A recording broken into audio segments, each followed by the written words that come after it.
de la época que viene. Estamos donde estamos. ¿Y cómo se sale de esto? ¿Qué hay que hacer? Por ejemplo, hablando de Europa, después hablamos concretamente de España. ¿Salir de Europa? No. ¿Salir del sistema monetario europeo, por ejemplo? Para empezar, hay que empezar a analizar de otra manera. Para empezar, nosotros hemos sido Europa siempre. Nuestra terrible equivocación es que hemos ido de pedigüeños a Europa. Y nosotros teníamos también cosas que aportar. Y hemos ido como el que iba a pedir una limosna o un favor. Este año, con la presidencia española y el año que viene, contemplan la revisión del Tratado de la Unión Europea de Maastricht. Es decir, hay un momento en que todos los países de la Unión Europea van a revisar si se están cumpliendo las condiciones de Maastricht. Es el momento en que España, si tiene valentía y se explica a su pueblo las cosas, junto con otros estados de la periferia, planteen la alternativa a Maastricht. ¿Y cuál es la alternativa a Maastricht? La alternativa de Maastricht es simplemente desarrollar consecuentemente el Acta Única Europea. Es decir, mercado único, de acuerdo, pero con una cuestión. Mercado único con armonización fiscal. Es decir, no se puede construir un mercado único cuando cada país tiene una política fiscal distinta. El capital español, cuando quiera, se va a Francia y se va a otro sitio, depende de lo que le den. Y la segunda parte, la cohesión económica y social no son fondos de cohesión, La cohesión económica y social son políticas sociales justas. Simplemente con que se desarrolle el Acta Única estaríamos en otra situación totalmente distinta. ¿Y usted cree viable ese posible movimiento cuando se revise Maastricht? Yo creo que es viable, pero aquí hay dos caminos. O luchamos por eso, o nos ponemos a sollozar y a llorar como un pueblo que ya no tiene ánimo y que es incapaz de luchar. Lamentablemente la situación en la que estamos no admite sino esta disyuntiva. O pelear por construir otra Europa y buscar alianzas. Habrá que hablar con los sindicatos europeos, habrá que hablar con portugueses, con italianos, con griegos, con irlandeses. O eso sí, llorar, poner la mano que nos den algún dinero. Y curioso esto, porque cuando entren Polonia y otros estados del este, España será de los países que ponga dinero en vez de recibir, porque entonces ya se coloca el baremo en otra parte, ¿no? Y esta es la disyuntiva que tiene el pueblo español, que yo creo que lo intuye. Si lo interpreto bien, está planteando que haya dos divisiones de Europa y nosotros estemos en la segunda división, porque todos los países que ha citado, Grecia, Portugal, Irlanda, estoy planteando que esos países se unan para evitar, claro, pero es que es lógico. El tremendo error del señor González fue creer que su amistad privilegiada con Alemania le podía servir para estar en la órbita alemana. Olvidó datos de la economía, él que tanto habla de la economía. Cuando cayó el muro del este, automáticamente Alemania se proyectó siempre a su salida natural. Si es que hay que leer la historia. Alemania tiene tentación de ampliar influencia hacia Polonia, hacia Croacia, hacia Eslovenia, y eso va conduciendo a un cuarto Reich económico. No quiero hacer referencia, ni muchísimo menos, no quiero comparar con otros periodos de la historia. No, se entiende. Me acabo de enterar de que han salido ya a la venta acciones de Endesa, una empresa del Estado, productora de electricidad, que ha tenido beneficios de 47.000 millones de pesetas. El otro día privatizaron Aldeasa, que es la empresa que tiene estas tiendas de los aeropuertos exentas de impuestos, que tuvo beneficios de 3.847 millones de pesetas, me he acordado. La Corporación Argentaria, como digo en los mítines, esas señoritas vestidas de amarillo, tan alegres, es un banco del Estado, se está privatizando. Y en la cola aparecen Repsol, Transmediterránea, Tabacalera, Telefónica. Y aquí la curiosidad, se están privatizando poco, que ya ha empezado el proceso, precisamente las empresas que producen beneficios, no las que tienen pérdida. Y además es lógico, ¿qué capital privado va a comprar una empresa del Estado que tenga pérdidas? Luego, en el Partido Socialista se ha apuntado el proceso, pero el hombre responsable máximo es don Felipe González, pero el cerebro, don Carlos Solchaga, le voy a contar unas declaraciones de hace año y medio. Yo leo a don Carlos Solchaga y don Felipe González y además los leo y los reflexiono, porque hay que leer a los demás. Dijo, el Estado del futuro será un Estado que tenga tres competencias en exclusiva. La política exterior, es decir, la diplomacia y el ejército. El orden público, o si quieren ustedes, la seguridad del Estado, fuerzas y cuerpos de seguridad del Estado y los tribunales. El resto irá en un creciente proceso de ir desapareciendo. Falta una medida más, la supresión de las horas extraordinarias. Y partimos de un dato. En el Metro de Madrid se han producido 1.700.000 horas extraordinarias, lo cual supone 1.000 puestos de trabajo. Pero entremos en el problema y después comentaré cómo ha sido pensada la medida, porque no está aislada. Queramos o no queramos, nos guste o no nos guste, de aquí a 15 o 20 años hay que escoger un camino u otro. Primer camino, un 30 o un 35% como mucho de la población que trabaje y el resto subsidiados. ¿Por qué? Veamos lo que está pasando en Europa. Las máquinas, la revolución científico-técnica, los procesos de producción, ahí están los datos. Se augura para la Comunidad Europea una media del 10% de paro, la media de la Comunidad Europea. Y no solamente es imputable a la crisis económica, es imputable a la robótica, a la informática, a la cibernética, a la máquina. Y no podemos ir contra la máquina porque es un elemento de liberación. Por tanto, primer camino, que tiene sus problemas, porque en la medida en que trabaje solamente un 30% de la población no genera riqueza suficiente y, por tanto, impuestos para que los demás pongan la mano y cobren. No hay. Estamos ante la crisis fiscal del Estado. Por tanto, nos guste o no, la idea es empezar a discutir el tema del reparto del trabajo. Ahora bien, esta medida no puede contemplarse aislada de otras políticas. Voy a explicarlo. Usted acertadamente me ha planteado habrá que reducir el sueldo. Nosotros planteamos un octavo y no de manera lineal. Pero es que partimos de una filosofía interesante. El sueldo que percibe un trabajador no es solamente el sobre. Hay un sueldo indirecto que es la educación, la salud, el transporte público, la cultura. En la medida que esas sean de calidad y por tanto la sociedad se las dé a un trabajador, estoy dándole un salario indirecto que permite discutir la merma del otro. Un estudio de estos últimos días ha demostrado que eso es un arma de doble filo. Y en España tenemos los datos. Se están despidiendo más trabajadores fijos y aumentando el número de los trabajadores temporales. ¿Por qué? Por algo que está en la estructura económica. Y es que se prefiere tener a un trabajador temporal, el cual le caduca su empleo al cabo de X meses, y naturalmente puede rotar la plantilla. Tenemos una mano de obra que presiona a la baja en el tema de los salarios, léase competitividad. Nosotros, al contrario, planteamos lo siguiente: los contratos de relevo, siempre y cuando el puesto de trabajo sea fijo, en la medida en que un señor tiene un puesto de trabajo, que es una función interesante, no nos explicamos por qué tiene un contrato temporal, puesto que la función es de tiempo, es segura. Igualmente con los contratos de relevo, parece que me quieren cortar bien. Si de aprendizaje, decía. Sí, ya lo sé, pero verá usted, el contrato de aprendizaje tenía que explicitarse de una manera muy clara, porque a veces son maneras de explotación encubierta, en la medida en que después no hay control, y yo he podido saber y ver nóminas que se firman con una cantidad y realmente se percibe otra. ¿A usted le parece el programa utópico? Yo tengo de entrada que decir que sin utopía no hay izquierda. Pero la utopía, como dije al principio, no es la quimera. Yo le voy a contestar primero haciendo una pregunta a modo retórico. Lo que está claro es que el actual sistema económico no cumple la sociedad de pleno empleo. Clarísimo como el agua. Es decir, el mercado se está demostrando como autor de desequilibrios sociales y territoriales. Dicho de otra manera, esa filosofía también ha fracasado. Pero cuando planteamos el empleo, la educación y la salud, señor, no planteamos ninguna cuestión comunista, ni muchísimo menos, siempre con el comunismo. Comunismo, judaísmo, masonería. Planteamos algo que estoy seguro que usted defiende: los derechos humanos. Pues bien, los derechos humanos dicen todo ser humano tiene derecho al trabajo. Luego, esa utopía está asumida por todos los gobiernos del mundo. Y lo que se ha demostrado hasta hoy, que la llamada economía de mercado, dejando a la economía sin control, produce paro, marginación y desequilibrios territoriales. ¿Pero se da usted cuenta del paro que hay en las antiguas economías de planificación centralizada? Déjeme que termine.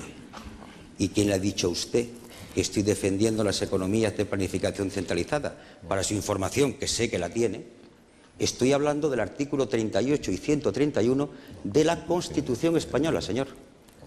¿O no vale la Constitución? Estoy hablando de textos aprobados por los españoles.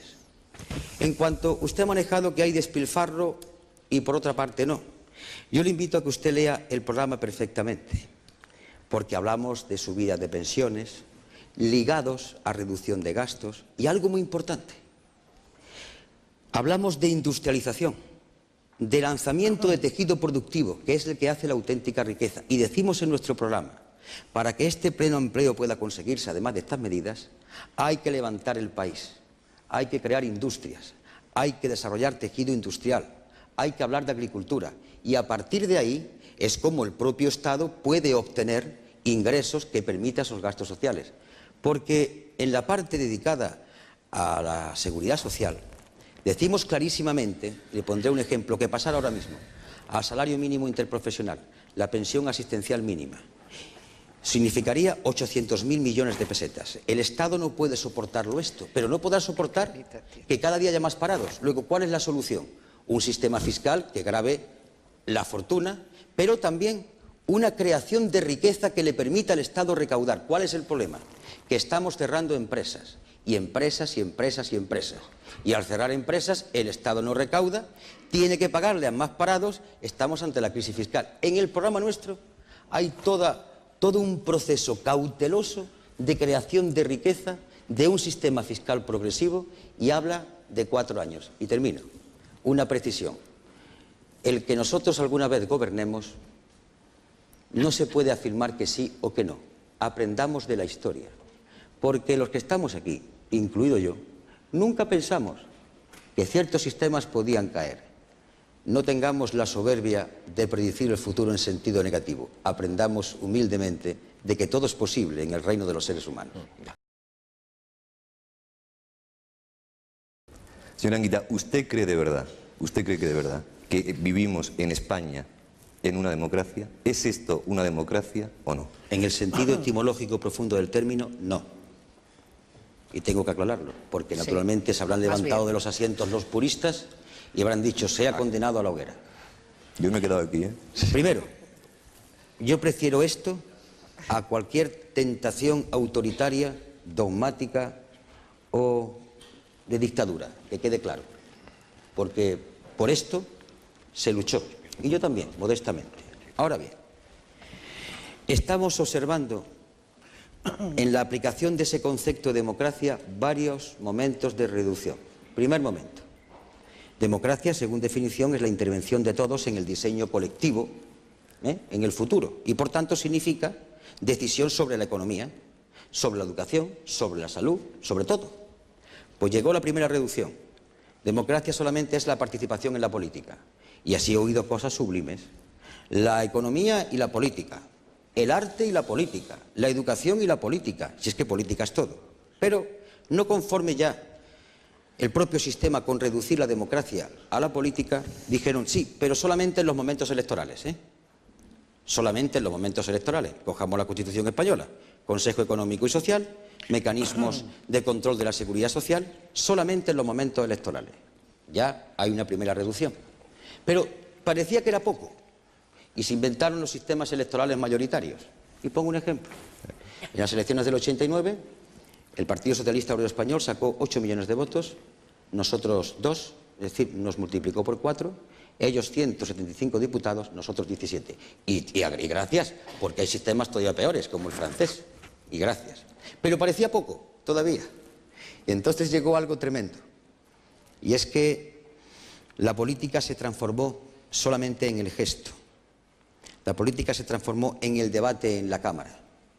La política no termina por ser esa participación que se cuestiona todo tipo de iglesia y de sacralización y le dice a la gente que tiene que participar. ¿Quieren ustedes ejemplo? Voy a por ello.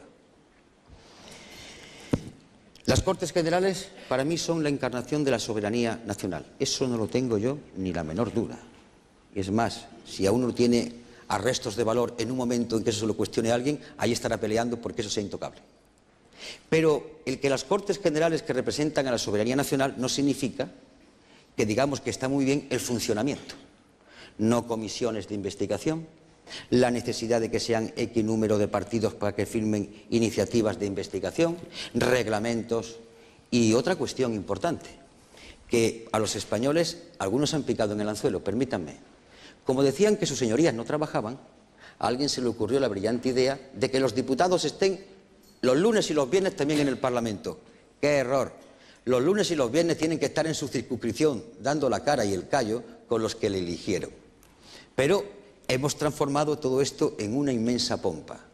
Y los partidos políticos, y aquí está el drama de la corrupción, si no cambian su manera de actuar, en todo Occidente se han transformado en auténticas iglesias que imparten en exclusiva el sacramento llamado democracia. Pero señor Anguita, Todo va por ahí. ¿usted cree que la Constitución es democrática? La Constitución es democrática. Entonces será cuestión de reglamentos, no de principios. No, permítame. Mire usted, cuando el artículo 38, el artículo 131, cuando los controles sobre la seguridad social, cuando la instauración del jurado, que hay una obligación que el Gobierno contrajo en 1985 y todavía no ha cumplido, cuando los controles sobre los mecanismos del poder público no se han cumplido, yo tengo que decir que estamos en una democracia, hay una Constitución, pero el funcionamiento eclesial y cerrado dista mucho del concepto de democracia, que es lo que ha dicho don Andrea Verasturi. Bueno, pues yo creo que hay que partir de la idea de trabajo. En ese sentido yo creo que el trabajo sigue siendo fundamental. El trabajo, sobre todo desde la Segunda Guerra Mundial, se pensó como una forma de integrar socialmente a las personas. De integrar en un ciclo donde a través del trabajo tenías derechos, accedías al consumo y así había un ciclo que se reproducía en la vida y bueno, y se asociaba con los derechos donde tú podías disfrutar de cierta dignidad. Hoy el trabajo ya no integra, el trabajo se desintegra. Hoy la posibilidad, el único modelo social que nos están perfilando las élites, la lumpenoligarquía que nos gobierna, es el modelo social y laboral de la precariedad. La precariedad como modelo extensivo e intensivo en la vida. La precariedad como aquella única forma de poder comprender nuestra propia existencia. Podríamos ver la precariedad como una ciénaga donde estamos todos, algunos ya están ahogados, otros están hasta el cuello, otros por los tobillos, pero estamos todos pisando la misma mierda. Ese es el tema. Nosotros tenemos que tener claro que, aunque el de la SEA, nuevo que entra con un 20% menos de salario, aunque tenga una situación distinta a la precaria que tiene un trabajo temporal, el becario que le mandan a hacer un montón de cosas sin siquiera cotiza, aunque sean realidades distintas, todas se van enmarcando en un mismo cuadro, en esa misma ciénaga que es la precariedad como modelo laboral. Frente a esto, tenemos otro problema, que los enterradores se presentan como salvadores. Eso lo vemos muy bien en los anuncios. Ahora, por lo visto, frente a esta imposibilidad de que el trabajo, que sigue siendo necesario para poder acceder a los medios de vida, a los medios de subsistencia, pero cada vez es más escaso y cada vez más tener trabajo no te garantiza nada, porque cada vez hay más pobres que trabajan, bueno, nos vienen a decir que la solución está en ti mismo. Persigue tus sueños, emprende, no se sabe muy bien con qué ni para qué, pero tú emprende, búscate la vida. Y es un lenguaje muy perverso porque tiene una doble cara. Si fracasas es por tu culpa, no le eches la culpa a nadie, ¿no? Viene a ser como, bueno, encuéntrate a ti mismo y desarrollate personalmente en el trabajo. Bueno, si no lo consigues, ha sido por tu culpa porque has sido un loser, has sido un perdedor. Lo vemos mucho en los anuncios, ¿no? El otro día veía un anuncio, Banco Santander, un banco para tus ideas. El BBVA, aparece, ¿no? De hecho, hoy hemos venido en el tren con uno de los que sale ese anuncio del BBVA, repartimos felicidad a la gente, casi. Y que es un periodista que presenta Antena 3 y 4, el telediario. Y sale una chica y dice, mamá, me han dado el préstamo para estudiar en la universidad. Joder, enhorabuena, ¿eh? Qué bien, qué bien. Ahora para poder estudiar, ahora te han dado un préstamo.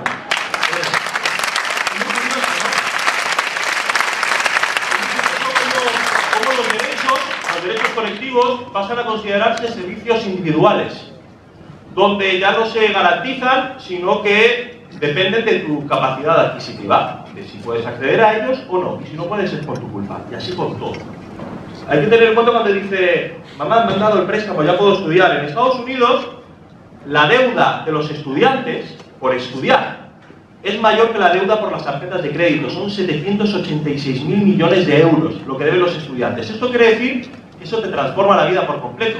que es una vida endeudada. Es una vida en la que tú sales de estudiar y le debes todo a alguien. Por lo tanto, tu libertad de expresión, tu capacidad de pensar, tus opiniones se ven totalmente coaccionadas por la deuda que tienes. Y la deuda es una relación que se extiende a todos los ámbitos de la vida, para acceder a una vivienda, para estudiar, para comprarte algo. Así hemos estado viviendo, ¿no? Yo creo que lo más perverso es en otro anuncio del BBVA que se llamaba Yo tengo empleo, o algo así, que básicamente aparece como una reunión que parece como de Alcohólicos Anónimos, donde están todos alrededor y es una promoción para que las pymes y los autónomos ayudar a crear empleo, para que vuelvas a vivir un nuevo día de empleo, un nuevo primer día de trabajo. O sea, lo que antes era un yugo, ahora se convierte en un privilegio.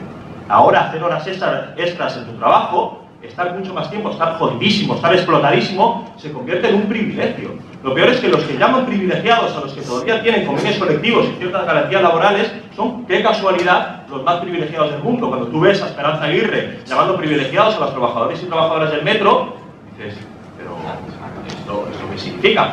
Esto porque es una lógica que no tiene fin. No tiene fin, porque si antes ser milurista era una mierda y ahora es un lujo, luego cobrar 800 euros será un lujo y mañana comer 3 veces al día, y así hasta dónde. Porque si te comparas siempre hacia abajo, si la escalera nunca sube, solo baja, y solo te comparas hacia abajo está Somalia. Es decir, hacia abajo das gracias por comer una vez al día como mucho, y esa es la lógica de la servidumbre. Y esa lógica solo y únicamente beneficia a los de arriba, a los que se están haciendo, qué casualidad, cada vez más ricos, cada vez más millonarios. El número de millonarios ha crecido un 5,4% en este país. Anda, mira, ¿dónde saldrá todo ese dinero? El comercio del lujo no para de crecer.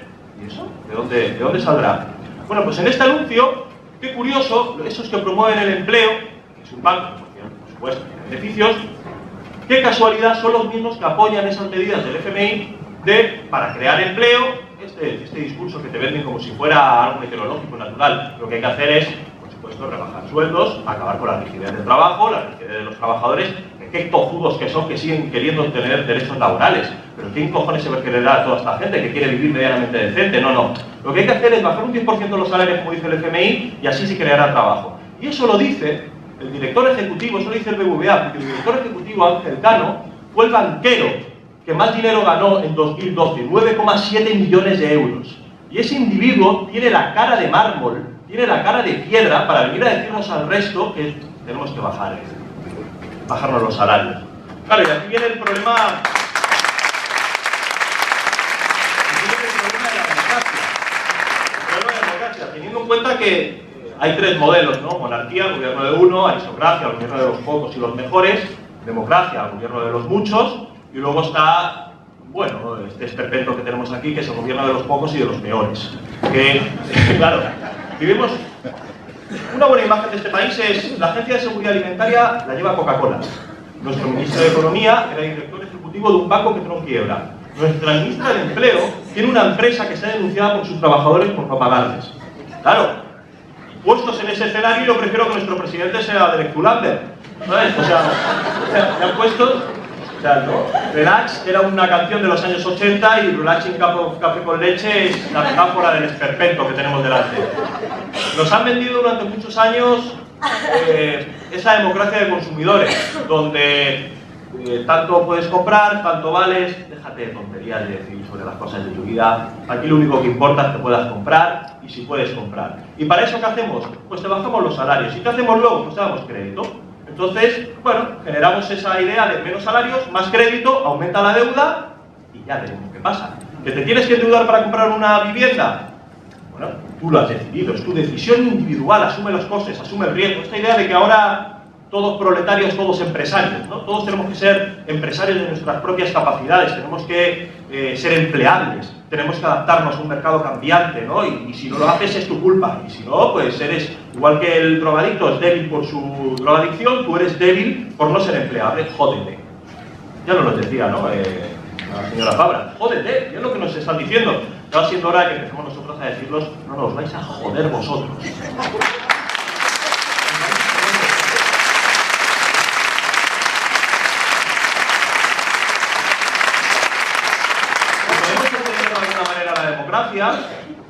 La democracia es aquella forma en la que las propiedades que son comunes a todos los seres humanos, el agua, la información, el transporte, dormir bajo un techo, cosas de sentido común, deben estar al servicio de la mayoría de la población.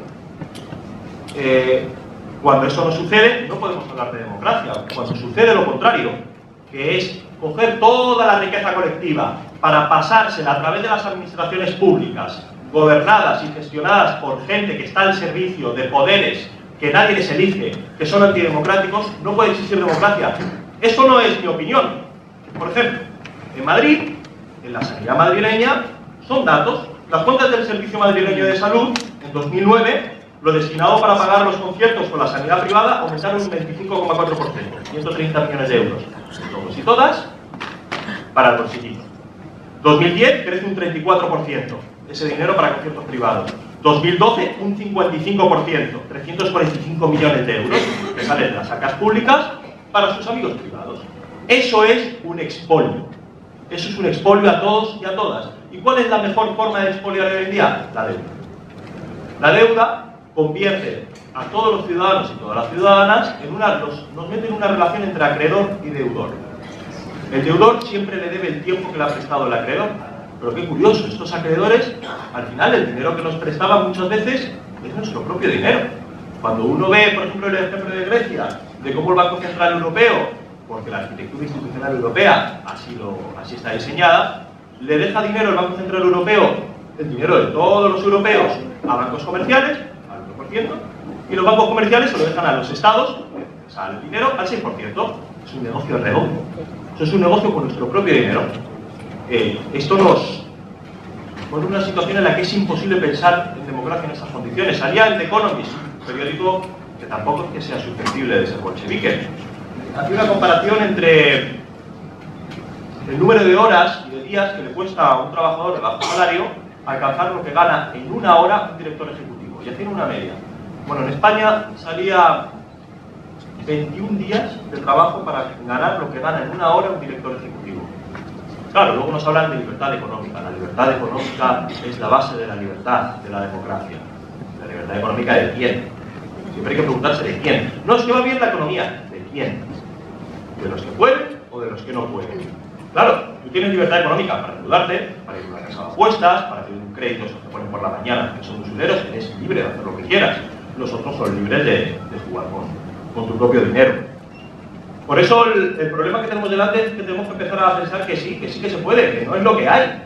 Que dicen, en los años 80 no hay alternativa, ¿no? La idea está de Thatcher, no hay alternativa, hay que adaptarse a esta nueva forma del mundo. Bueno, ya ni siquiera no hay alternativa, ahora es lo que hay. Y lo que hay es que os jodáis, y lo que hay no implica ninguna posibilidad de vida que sea esta. Y dicen, es que es el imperio de la ley, no, es al revés. La democracia es la base de la ley, y no al revés, porque si siempre lo legal fuera lo legítimo, cualquier forma legal nos podría conducir al totalitarismo. Si no hubiera la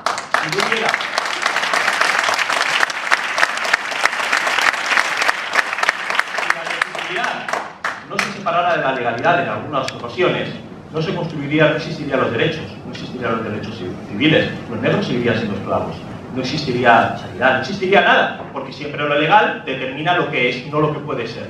No, es que es una vergüenza que Gamonal haya parado las obras por los disturbios. No, es que hay que verlo al revés. Es que como no hay canales ciudadanos donde la ciudadanía pueda ejercer decisión y poder a lo largo de una legislatura, porque no es un cheque en blanco. O sea, no, es que hemos ganado. No, que tú tienes que rendir cuentas a lo largo del tiempo. No, yo puedo hacer lo que quiera, las políticas que quiera. No, como no hay canales para poder expresar las demandas de la gente, es que hay desafección. No, el problema lo tienen las instituciones con la gente. Es decir, si las instituciones no se adaptan a las necesidades que tiene la gente, el problema no es la desafección de la gente, sino el modelo institucional y el diseño institucional. El problema no son los disturbios, el problema es que hayan tenido que hacer disturbios para conseguirlo. Porque si no, nadie les escucha, pero es que esto no es nada nuevo. Ya decía Maquiavelo hace 5 siglos que las leyes en pos de la libertad nacen de la desunión entre los grandes y el pueblo. Y si la unidad popular es eso, es la unidad de los muchos, de los que no son nadie, que se juntan y dicen, sí que somos alguien, y los que no sois nadie sois esa minoría de privilegiados que vivís a costa nuestro. Por eso, toda lucha hoy en día es una lucha directamente política. Lo es Gamonal, otra de la circulación urbanística. lo es de Marea Blanca, defendiendo la sanidad de todos, lo es la lucha de los trabajadores y trabajadoras de Coca-Cola de paralizar el ERE. Lo es porque toda lucha, a fin de cuentas, es una lucha en defensa del bienestar de la mayoría contra el beneficio de una minoría. Nos podrán contar lo que quieran, pero esto es lo que hay, esto es lo que es.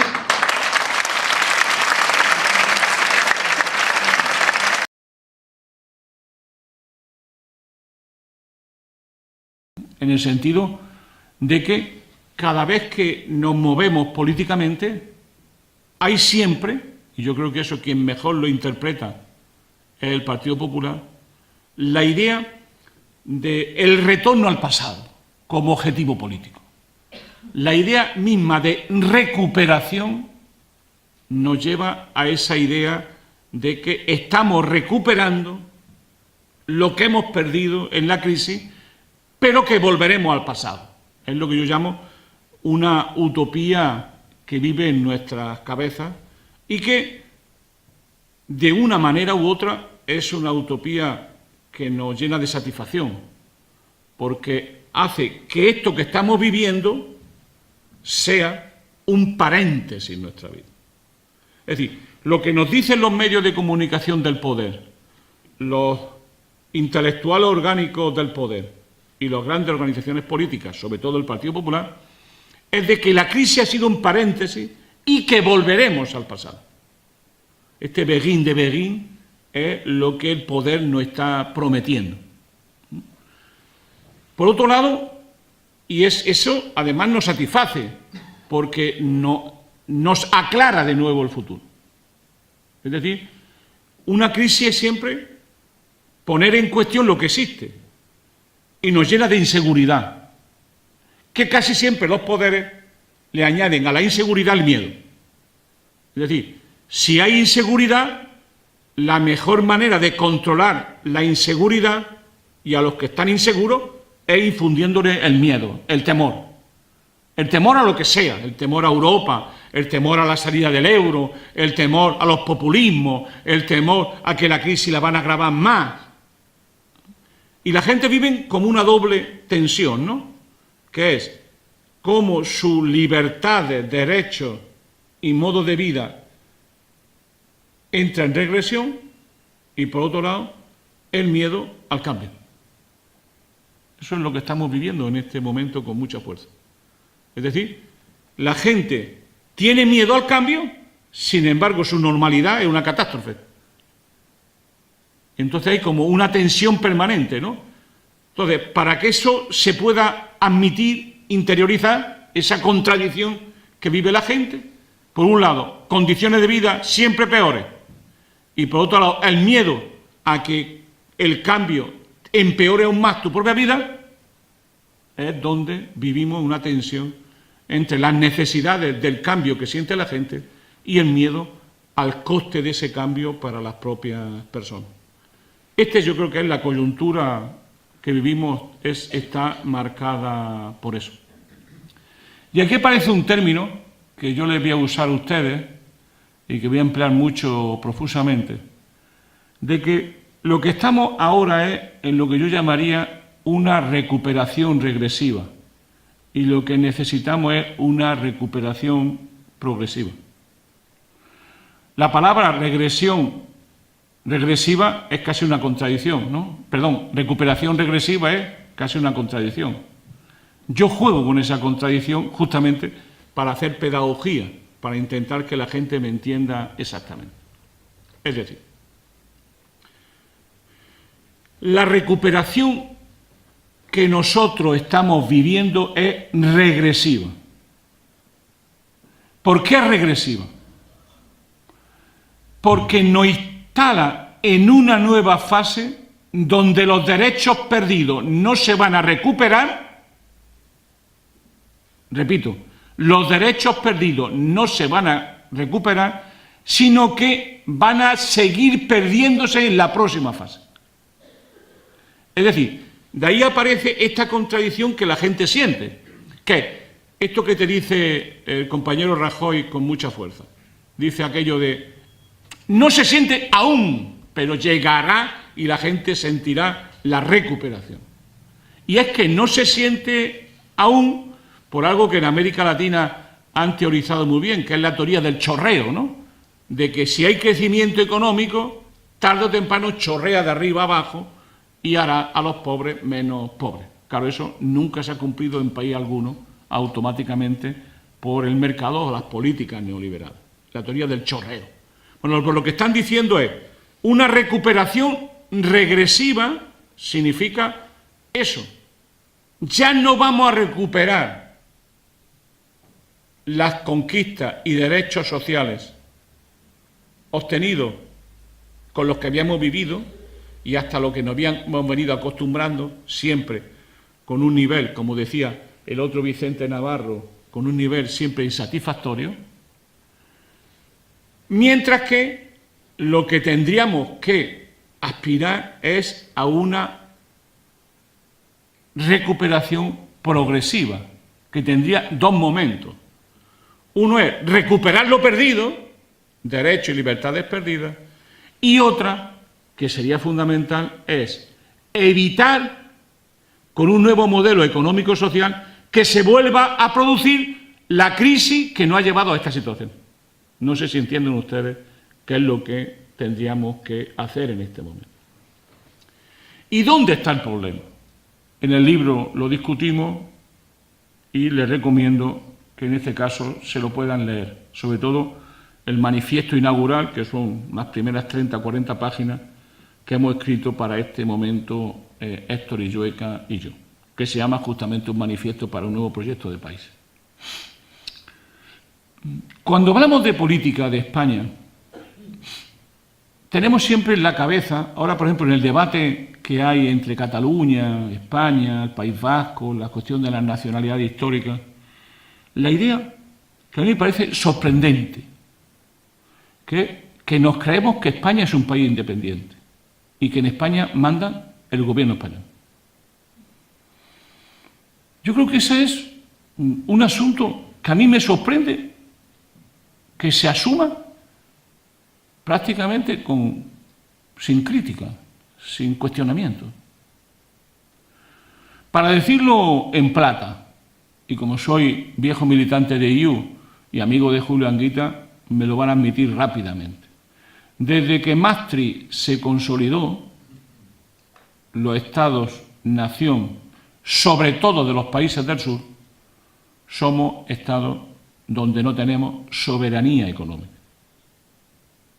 No solo no tenemos ya moneda, no solo no tenemos política monetaria, no solo no tenemos política de tipos de cambio, no solo no tenemos políticas concretas específicas ligadas a la moneda y todo lo que es ese mundo, que es un mundo enorme, sino que no tenemos en puridad política fiscal. Los tratados que han ido sumándose al Tratado de Lisboa no han hecho prácticamente, en la práctica, protectorados de los países centrales dirigidos por Alemania. Es decir, somos países, los del sur, somos países que en muchos sentidos somos económicamente muy dependientes y políticamente somos subalternos a los países centrales controlados por Alemania. Se ha producido, como ya decíamos cuando criticábamos a Maastricht, cuando decíamos que Maastricht iba a ser la ruptura de Europa, no la integración de Europa. Y como era natural, se ha producido una ruptura entre los países ricos y los países periféricos. Los países ricos se han ido especializando, sobre todo Alemania, en lo que Óscar Lafontaine llama un nacionalismo de exportación, se han ido especializando en exportar.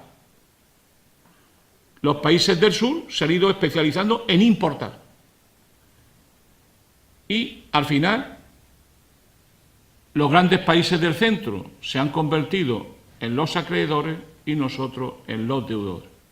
Y, por tanto, lo que vivimos, que no hemos visto con Grecia, es una dictadura de los acreedores. Los acreedores lo que quieren en este momento es cobrar lo que se les debe. Y van a hacer todo lo posible para hacerlo. Otra cosa es que sea eficaz esa política para cobrar. pero por ahora es la política que ellos van a imponer a los pueblos. Es una cosa curiosa esta historia. ¿Por qué? Porque vivimos en una economía de mercado. Si yo le presto a alguien dinero y lo hago imprudentemente, el resultante, que es la deuda, la tengo que pagar yo también, porque he sido imprudente. Todo el boom inmobiliario español se ha construido, se ha hecho, financiado por el exterior, a cambio de un tipo de interés, de un negocio. Y cuando ese negocio ha venido al suelo, se asustaron y dijeron, y convirtieron el problema de la deuda en el problema de los países del sur. No salvaron nunca a los pueblos ni a los estados, salvaron a los bancos centrales, a los bancos franceses, a los bancos alemanes, a los bancos austriacos, a los bancos británicos, a los bancos norteamericanos. Es decir, los creadores, los acreedores, que habían prestado imprudentemente, no solamente no reconocían sus errores y por tanto entraban en una reestructuración de la deuda con una quita de la misma, sino que a su vez exigían el cómputo completo de esa deuda para ser devuelta y pagada. Entonces, los países del sur son países que no tienen soberanía política. Hemos pasado de no tener soberanía económica a no tener soberanía política. Somos países dependientes y subalternos. Pero eso, que les puede parecer a ustedes una abstracción, que por ejemplo hace muy divertido el debate en Cataluña, porque la mayoría de los que quieren, una parte sustancial, no la mayoría que quieren independizarse, lo que quieren es independizarse para seguir siendo de la Unión Europea. Y pelean contra el Estado español. Pero las restricciones, las políticas austericidas, las van a tener en Europa tanto o más como si siguieran en el Estado español. De ahí que a la hora de la verdad, todas las políticas económicas de derecha que se han implantado en España lo han ido siempre con acuerdo con la burguesía catalana y con la burguesía belga, es decir, con Convergencia y Unión y el PNV. Solamente digo para que veas que muchas veces estamos discutiendo con el siglo XIX o con parte del XX y no con el siglo real que estamos ahora, ¿no?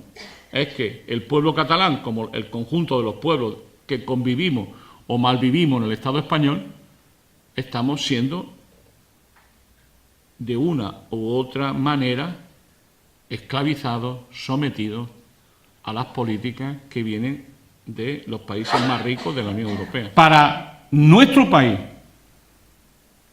el problema no es solo este, sino que la otra cara del problema de esta realidad que se olvida es el modelo productivo, que es un modelo de poder. Es decir, cuando nos fijamos en las relaciones entre centro y periferia en la Unión Europea, y sobre todo en la zona euro, lo que no nos damos cuenta es que se está imponiendo una división del trabajo entre el norte y en el sur. Es decir, las políticas de crisis que se han ido implementando en la Unión Europea, lo que han propiciado y están propiciando es un desierto industrial en nuestro país. Es decir, un modelo productivo, el que se está configurando es un modelo productivo con una industria débil y muy dependiente de los centros de acumulación mundiales, que tienen que ver en muchos sentidos con el coche y sus variantes, sector servicio hipertrofiado, ligado directa o indirectamente al mundo del turismo y sus ligazones con el mundo de la construcción, una agricultura bloqueada, sin futuro, y un sistema pesquero que ya ha conseguido reducir a mínimo su capacidad de pesca. Es decir, ¿qué es lo que yo quiero decirles con esto? Lo que quiero decirles con esto es que el modelo productivo o de acumulación capitalista que se está implementando en España no nos da para tener un Estado social, no nos da para tener empleos fijos y decentes, no nos da para derechos sociales. Es decir, es lo que yo llamaba antes una recuperación regresiva. El modelo que se ha impuesto tras la crisis no es que no hayan robado derechos y libertades concretas, sobre todo a los jóvenes. Es que está configurando un modelo productivo donde muchas cuestiones de fondo que nosotros tenemos, como el papel de las universidades, el papel de las nuevas tecnologías, la relación nuevas tecnologías, modelo productivo, formación, todos esos grandes elementos que configuran círculos virtuosos en los países capitalistas, aquí no vamos a tener esa posibilidad. Y por tanto, lo que va a quedar en la crisis, después de la crisis aquí, es un modelo productivo profundamente desigual, donde los derechos sociales van a ser eliminados sistemáticamente por la propia práctica del propio modelo. Un modelo basado en el turismo, en las grandes concentraciones tipo Carrefour o compañía, son modelos que no dan para mantener un Estado social sólido, para mantener derechos sociales. Y por tanto, lo que hay detrás de esta historia, y ya voy terminando, es que no solamente somos países dependientes y cada vez más subalternos, sino que el modelo productivo que se está configurando no es capaz de construir sólidamente un proyecto de país donde, sobre todo las nuevas generaciones, puedan encontrar aquí trabajo, bienestar, salud, derechos y libertad. Hay un libro que salió hace un año que demuestra, el título es enorme, ¿no? Luego el libro es una buena investigación periodística, ¿no? El libro se llama Perfectamente preparados para servir copa en Berlín. Porque claro, es decir, es esta idea de que en tu lugar de nacimiento, en tu país, en tu pueblo, en tu nacionalidad, no hay sitio para ti. Y que si quieres vivir tienes que irte de aquí. Vivir con derecho. Y lo que antes les decía a ustedes de esta tensión entre la necesidad de cambiar y el miedo al cambio que vive en nuestras cabezas colectivamente, tiene mucho que ver con esto que les estoy contando. Que en el último lugar tiene que ver con algo tan simple como tener o no una esperanza colectiva. No es anómalo que en un contexto así definido, como yo le he hecho a ustedes, no es anómalo que esto haya propiciado una crisis de régimen, que conforme va avanzando va a terminar siendo una crisis de Estado gravísima. ¿Qué es lo que ha pasado? Lo hemos dicho, lo ha dicho el 15M, hemos vivido un golpe de Estado silencioso, pero un golpe donde el contrato social, mal que bien firmado en la transición, se ha roto por los poderes dominantes. Es decir, los ricos, los poderosos, el capital financiero, llegó ya a la conclusión, hace mucho tiempo, que el nivel de derechos y de conquistas consagrado en la Constitución del 78 ya no es aplicable a este país y que tenemos que transitar hacia otro modelo político y constitucional. Eso es lo que estamos viviendo en este momento, cuya parte central fue el cambio del artículo 135 de nuestra Constitución. Es importante tomar nota de esto. Cuando muchos de nosotros defendemos un proceso constituyente, muchos dicen, ¿a quién le interesa esto del proceso constituyente? Es que el proceso constituyente ya ha comenzado. Estamos cambiando de modelo político, económico y social en una transición que tiene un elemento central que se ignora, que es que el pueblo no está participando en él. ¿Se está produciendo una mutación y un cambio fundamental de nuestra Constitución? Sin la participación del pueblo. Sin un verdadero proceso constituyente, que es lo que la situación requeriría.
Lord, hear me now. Young boats and English boys crashing out in supermounts, electric fences and guns. You swallow me, I'm a pill on your tongue. Here on the 90th floor, the neon lights make me come.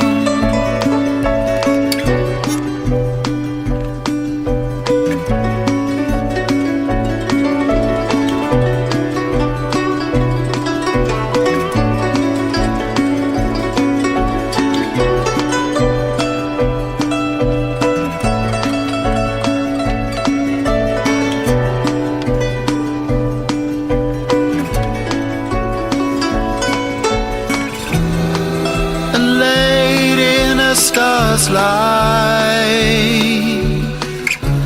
it begins to explode, and all the people in a dream wait for the machine to pick the shit up, leave it clear.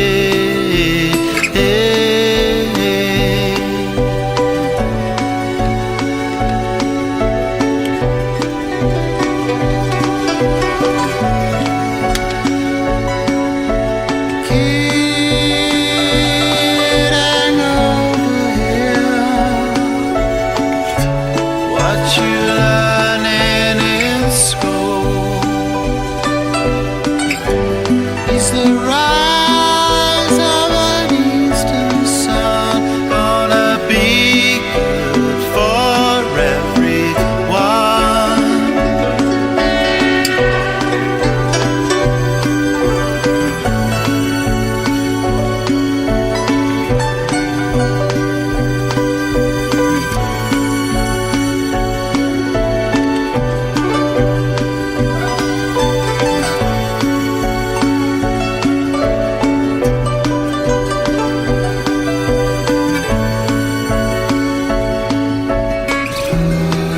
The radio station disappeared, music turned into thin air.